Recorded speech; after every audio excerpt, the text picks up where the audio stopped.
ఇగోండి ఏంటనుకుంటున్నారు, వేరుశనగ కాయలు అంటే ఎండిపోయినాయి కాదు, పచ్చి వేరుశనగ అనమాట.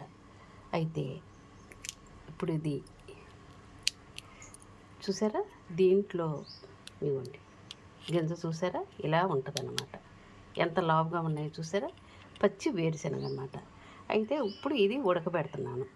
ఈ పచ్చి వేరుశనగలు అమ్మొస్తాయి కాబట్టి కొని మీ పిల్లలకి చక్క సెలవులు కదండి పెట్టండి. ఆరోగ్యానికి ఇవి చాలా మంచిది తెలుసండి. పచ్చి వేరుశనగ అంటే అంత ఉప్పు వేసి చక్క ఇగోండి నీళ్ళల్లో వేసి ఇలా ఉంచాను.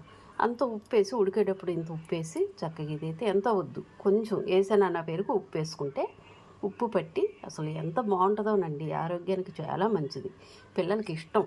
మా మనవాళ్ళు అన్నారు ఏర్చినకాయలు ఇలా ఒలుచుకుని కావాలి అనేసి అన్నారు. లక్కీగా 2 రోజుల తర్వాత వేరుశనగలు ఇవి వచ్చినాయి, పచ్చి వేరుశనగ.